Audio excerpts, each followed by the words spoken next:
քննիչից, ում վարույթում գտնվում է 15 տարեկան Տարոն Իսկ հիմա պիտի հասարակությունը ճանաչես քննիչներին, մանավանդ Տարոն Միրզոյանն է ինձ զանգահարել եւ հրավիրել հարցաքննության, ասել է, որ ուզում ենք աղջկան հարցաքննենք, բերեք հարցաքննության։ Ես հայտնել եմ, որ ինչի մասին հայտնել էի նաեւ 3, ինչի մասին նաեւ մայիսի 3-ին դիմում ենք ներկայացրել գլխավոր դատախազին, որ այս ահասարսուր դեպքով վեդու քննչական բաժնում կատարվում են ապօրինություններ, կատարվում են անգործություններ, ինչի հետևանքով վիճակը շատ ավելի բարդացել է եւ խնդրել էինք գլխավոր դատախազին, որպեսզի վարույթը տեղափոխվի մեկ այլ քննչական մարմին, որտեղ պատրաստ կլինեն հարցաքննվելու բոլոր այն վկաները, ովքեր որ այս դեպքի մասին տեղեկացված են, ինչպես նաեւ կներկայանան երեխաները։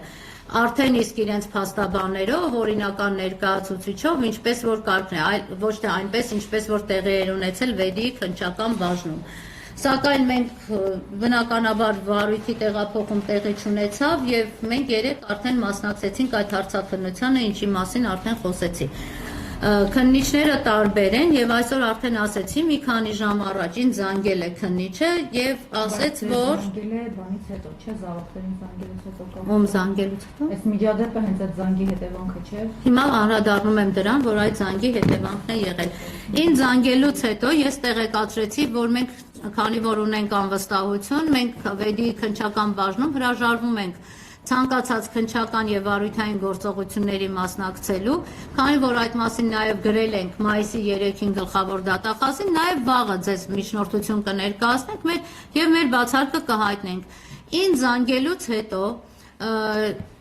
չեմ կարող ասել, որ Տարոն Միրզոյան քննիչն է զանգել, որովհետեւ ըստ հարազատների, ըստ հորաքրոջ ինձ տրված տեղեկատվության Խաչատրյան ազգանունով մի անձ իր համարից զանգահարում է երեխաների հորը։ Հայրը չի պատասխանում բայց չէ, վերցնում է հեռախոսը եւ որ տեղեկանում է, որ ոստիկանությունից է, եղբորը տեղեկացնում է, որ ոստիկանությունից զանգել են իրենց։ Դրանից անմիջապես հետո երեխաների հորեղբայրը հետ է զանգահարում այդ հեռախոսահամարով եւ ոմը ներկայացած Խաչատրյան ասում է, որ երեխեքին հենց հիմա մեքենային